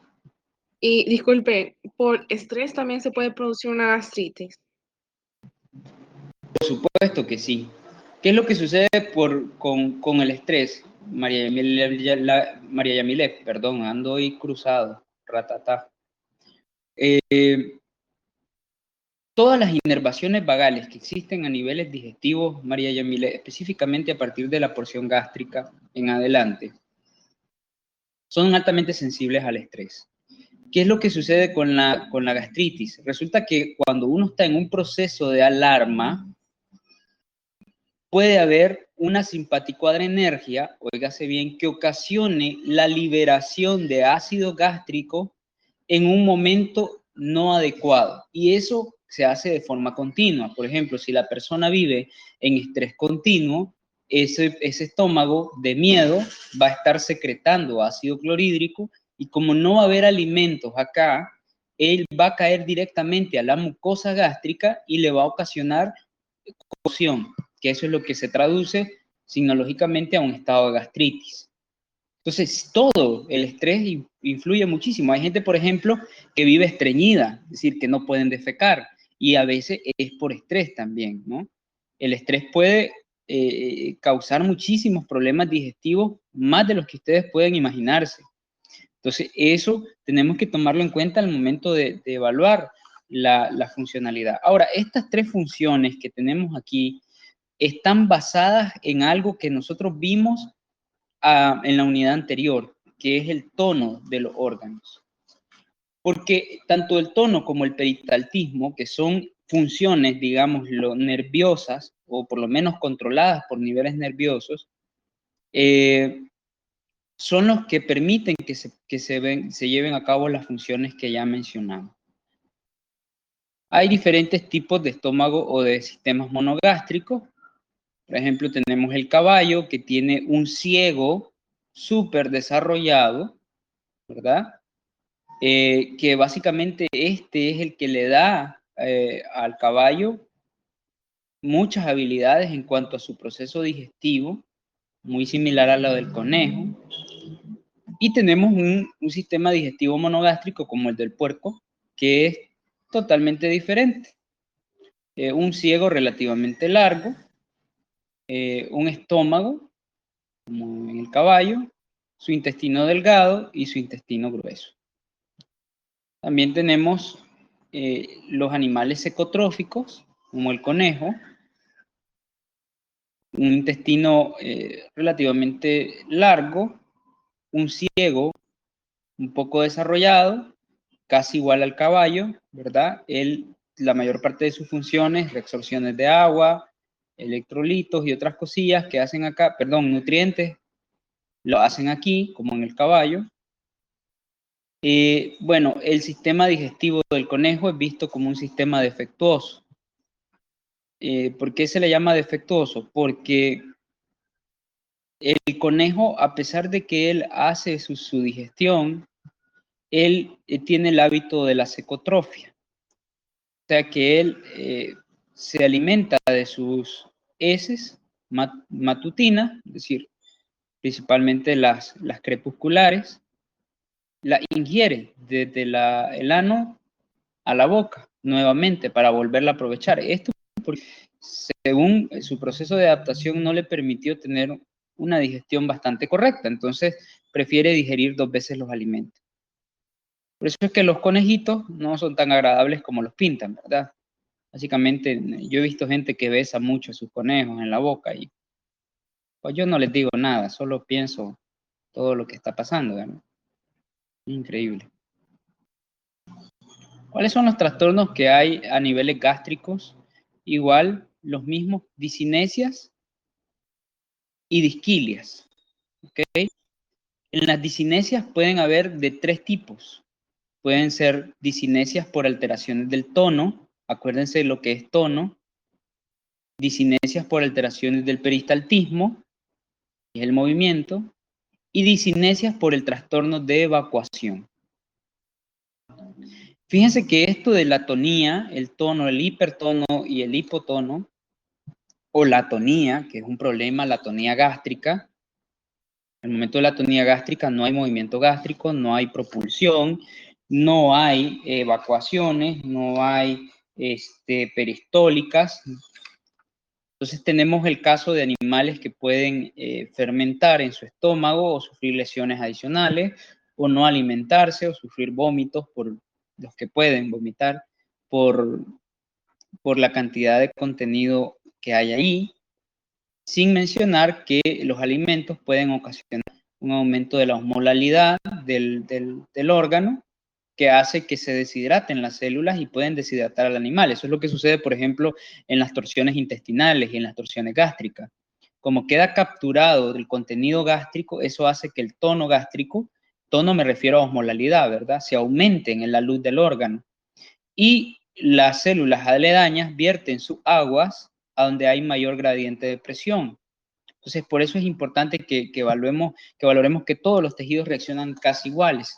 Entonces, ahí tenemos la hipertonía y se mencionan estados de estrés, trastornos nerviosos, aumentos en el tono vagal, medicamentos colinérgicos, la disminución en el riego sanguíneo, principalmente esto en la mucosa gástrica, puede ocasionar un aumento del tono. Ahora, hay atonía cuando hay movimientos, es decir, trastornos en el movimiento, en el tono gástrico, basados en estados de hipocinesis o de relajación. Ahí vemos el estado, por ejemplo, de la dilatación gástrica, que es que el estómago se dilata, similar a lo que sucede en el corazón cuando se está adaptando.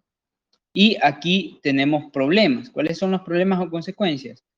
El hipoperistaltismo, ¿verdad? La fermentación y la descomposición que puede llevar a la descomposición del quimo, es decir, del alimento que entra al estómago, se descompone, se vuelve putrefacto y se liberan toxinas. Y esas toxinas, porque acuérdense que toda mucosa tiene capacidad de absorber, la mucosa gástrica no es excepción, esa toxina puede pasar al torrente sanguíneo por la absorción de las mucosas, aunque es menor la absorción en esas porciones, y ocasionarse toxemias, ¿verdad? Y esas toxemias ya sabemos que son el aumento de toxinas en la sangre que pueden ocasionar la muerte del paciente. Las alteraciones en el peristaltismo son 2, el hipoperistaltismo y el hiperperistaltismo. Hiper, cuando hay incremento en la excitación vagal, principalmente cuando hay irritaciones, espinas irritativas cercanas. Hipo, en estados de atonía gástrica, procesos inflamatorios, es muy común encontrar con hipoperistaltismo que el movimiento de la peristalsis es muy baja. Aquí, por ejemplo, este es un indicador en el caso de los caballos que sufren cólico para la determinación del tipo de cólico, si es una torsión, un intussuscepto, o si hay un proceso inflamatorio y hay un cese del peristaltismo, podemos indicar que el problema es grave, ¿no? Hay también algunas influencias hormonales, ¿verdad? Ahí se menciona el hipotiroidismo, pero en general casi todas las hormonas que tienen que ver con el metabolismo, aquí en este caso por metabolismo basal, pueden ocasionar estados de hipoperistaltismo. Recuérdense que la tiroides es productora de T3 y T4, que son las que aumentan el metabolismo basal. En los trastornos de la evacuación, estas también son amnesias gástricas, están muy estrechamente ligadas al peristaltismo porque obviamente son movimientos. Aquí la evacuación puede ser muy lenta, esto puede ser de forma mecánica desde un punto de vista de un espasmo pilórico, por ejemplo. Acuérdense que la parte de la evacuación es en la región pilórica del estómago, o sea, en la última porción que ya conecta con el intestino. Cuando hay lesiones en el píloro, ahí se mencionan constricciones o cicatrices o lesiones realmente que puedan estar irritando el píloro, puede haber un trastorno del peristaltismo pilórico que hace que haya evacuación lenta. Los estados de acidez del jugo gástrico, cuando el jugo se vuelve demasiado ácido, esto ya sea por un desbalance ácido o una acidosis metabólica o una alcalosis metabólica con acidosis consecuente. En esos estados podemos tener lenta evacuación, ¿verdad? Porque la influencia de la acidez en el estómago es mucha, es decir, de hecho la acidez cumple con muchas funciones a niveles de movimiento en cuanto a el estómago. Yo supongo que más de alguno acá sufre gastritis, ya ha vivido eso. Y también tenemos el problema de evacuación acelerada. ¿Cuál es el problema de esto? Que la evacuación acelerada no es buena tampoco, porque los alimentos no se terminan de digerir. Entonces, de forma consecuente, lo que tenemos es que nuestro intestino va a terminar con alimento que no fue bien desdoblado y no se van a aprovechar los nutrientes y además de no aprovecharse los nutrientes, también no se va a generar una buena absorción de los mismos. Corremos el riesgo de una fermentación o una putrefacción que vaya a repercutir en la salud del paciente. Se les ocurrió venir a fumigar ahora.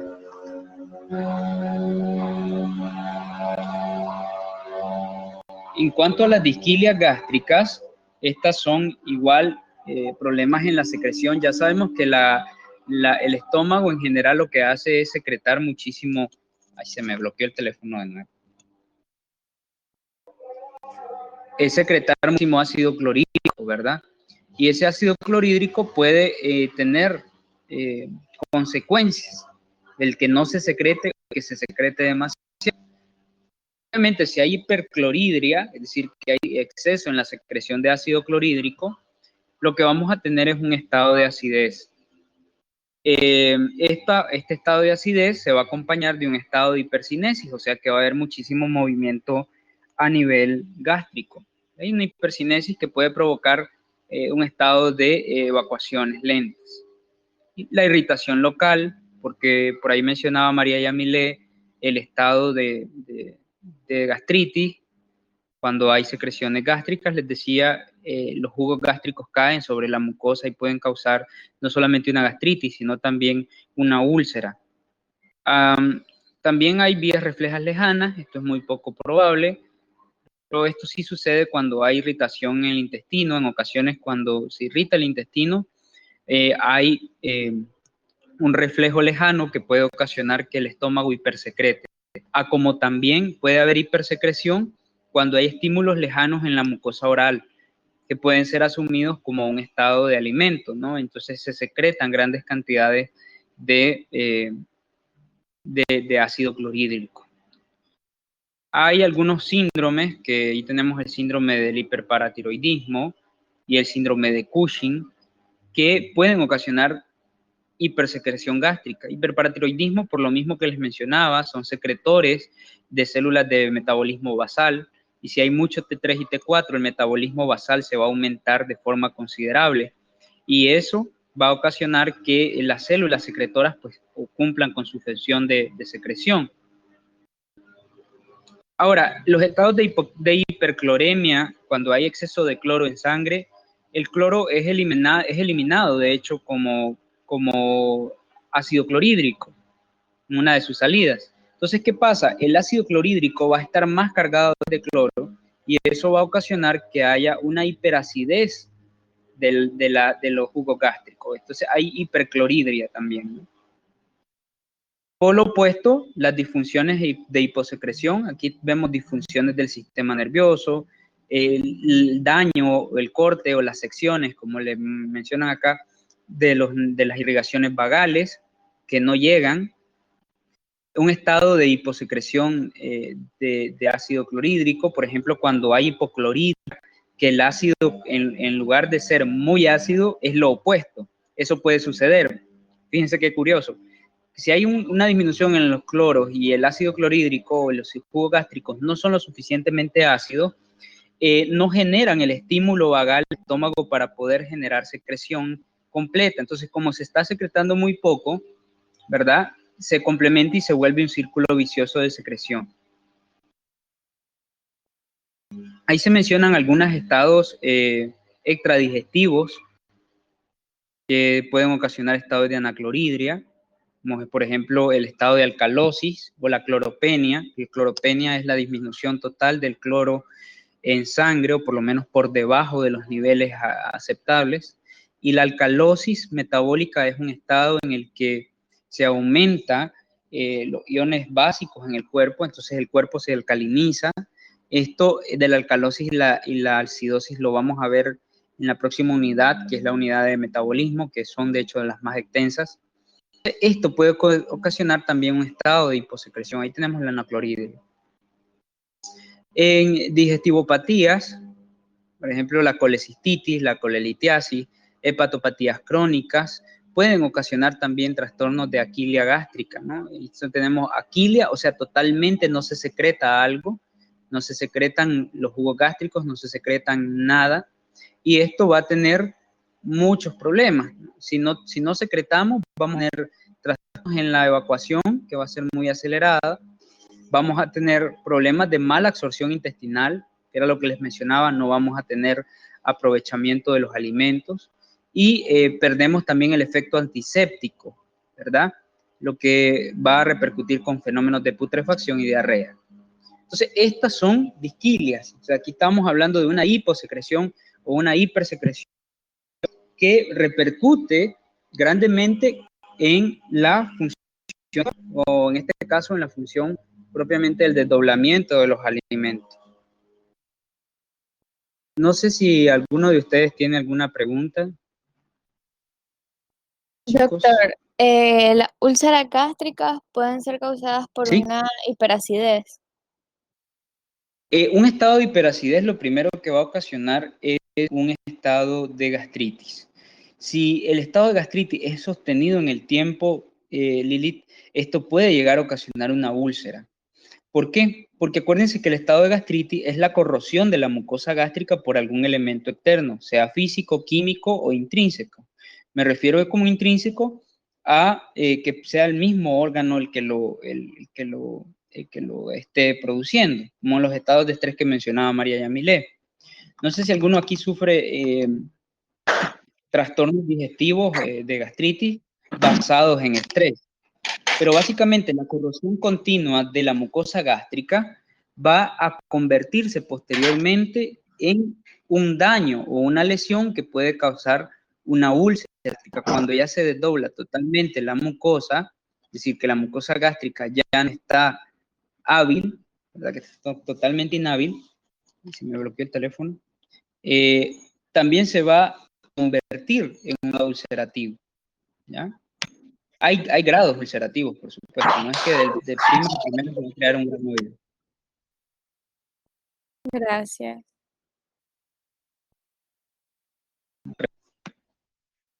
Profe, disculpe, hay una pregunta. ¿Sí? Con respecto Dígame. al reflujo gástrico, se puede dar debido al daño del esfínter, ¿verdad? No necesariamente. El estado de reflujo puede tener espinas en María Yamile, que pueden estar en el esófago, por ejemplo, estados que están en el esófago o inclusive en el intestino. El estado de reflujo. Cuando le digo reflujo, es estado de reflujo, que todo lo que está en el contenido estomacal regresa hacia la boca o por lo menos corre alguna porción de la estructura esofágica. Profe, Sí se da por acidez, sí se da por lesiones, sí se da por vaciamiento inadecuado. También se puede dar en otras condiciones ligadas muy estrechamente al vómito. profe, y cuando eso ¿Sí? sucede a través de una peristalsis inversa. Correcto. Lo que pasa es que la espina de irritación hace que una contraperistalsis, ¿no? Para que lo veamos de esta manera, la espina irritativa lo que ocasiona es un daño, ¿verdad? Entonces, ¿qué sucede? El cuerpo lo que busca es sacar ese daño. Entonces, por eso es que nosotros vemos el fenómeno reactivo de la diarrea. Yo creo que en alguna ocasión se los dije, soy un enemigo de los antidiarreicos, porque la diarrea es una manifestación propia de que se está queriendo liberar algo, es decir, que hay algo que está ahí irritando que él lo quiere sacar. Por ejemplo, cuando nosotros tenemos un cuerpo extraño, vamos a ver, veamos síndromes gastrointestinales, si tenemos un cuerpo extraño y ese cuerpo extraño está obstruyendo un intestino, pueden haber vómitos. ¿Por qué? Porque está manifestando que hay algo que está dentro irritando que lo que busque salir. Entonces, lo que estamos queriendo nosotros es, lo que está queriendo el sistema es sacar eso que le está ocasionando el daño. Entonces, ¿qué sucede a niveles del intestino? Pues tengo algo que me está haciendo daño, tengo algo que me está haciendo mal, y en lugar de dejar que el cuerpo lo saque, le pongo un antidiarreico y lo detengo en el interior. Entonces, ¿qué tan coherente es usar? Claro, obviamente el antidiarreico también tiene su aplicación, no estoy diciendo que no se debe usar, pero tiene una aplicación específica. Entonces, ¿qué estoy haciendo yo para saber en qué momento debo o no aplicar adecuadamente un antidiarreico o, por ejemplo, un antiético? Hay gente que llega el perro, esos son los veterinarios curanderos, lo que yo no quiero que ustedes sean. Que el perro llega con vómito, entonces le dan un antiemético, llega con diarrea, le dan un antidiarreico, llega inflamado, le dan un antiinflamatorio. Para eso no se estudia, ¿verdad? Para eso ustedes lean la cajita y los prospectos. Pero si ustedes saben cuál es la causa, el mecanismo fisiopatológico del vómito, van a saber que el vómito me está indicando algo, me está indicando que hay algo adentro que debe salir. Que una espina irritativa me está generando un estímulo continuo para que yo pueda sacar eso que me está obstruyendo o porque me está ocasionando un daño. Lástima por los caballos, ¿verdad? Que son casi imposible, es imposible que ellos puedan vomitar.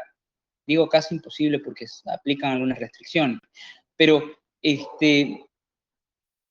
eso es una manifestación, es un síndrome, o sea, es algo que el sistema digestivo me está gritando, le está gritando el médico, algo anda mal. Ya si el médico no lo capta es porque no estudió. Pero, ¿qué estamos haciendo por eso? Es decir, ¿de qué manera lo estamos analizando? Entonces, igual sucede con los reflujos, igual sucede con el vómito, igual sucede con la diarrea. Todos son manifestaciones de una espina de irritación o por lo menos de un estado que ya sea orgánico, recuerden eso, o funcional, ¿verdad? Orgánico cuando nos referimos anatómicamente, funcional ya es una estructura fisiopatológica o de funcionamiento fisiológico. ¿Preguntas?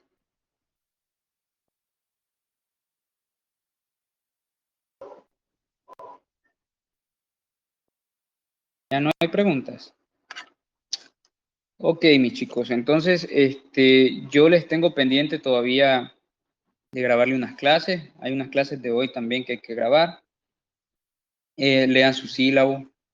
No se preocupen por la guía, igual va a haber cumplimiento, pero van a tener su tiempo para llenarla. Si la quieren llenar, la quieren especificar.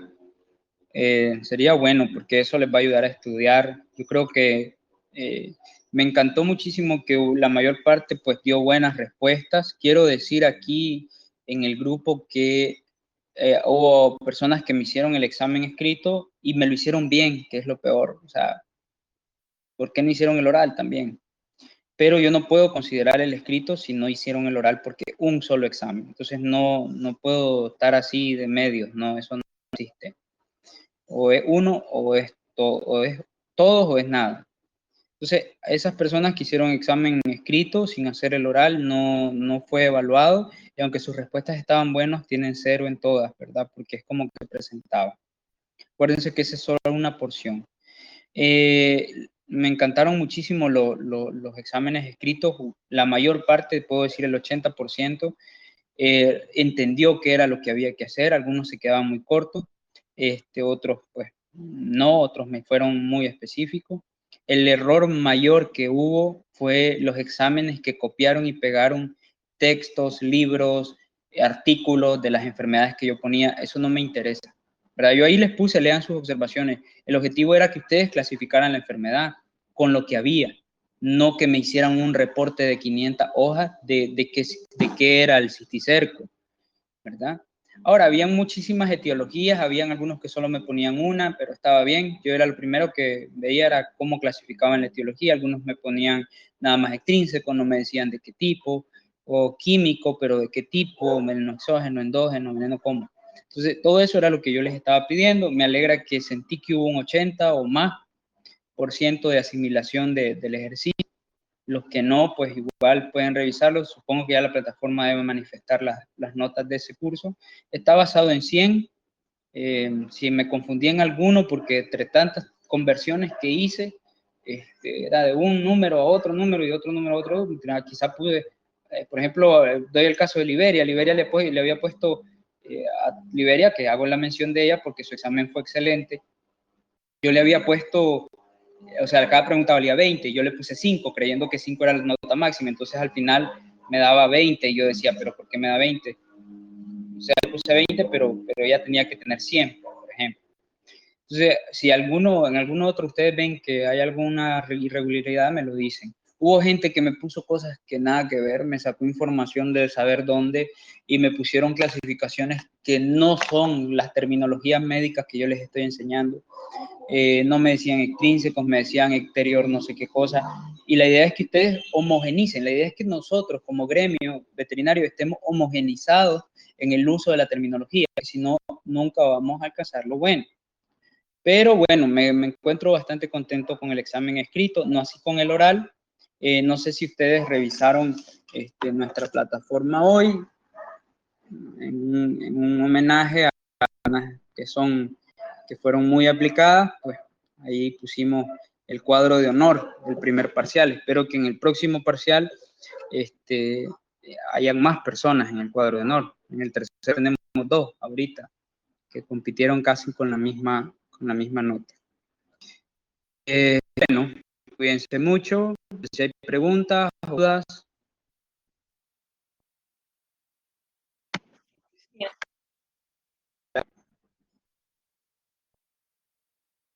Hola. Todo claro, profe, de mi parte. Todo claro, muy bien. Bien, entonces felicidades una vez a Osmara, a Fabiolita y a Vallecillo y a Mena, que fueron las notas malas.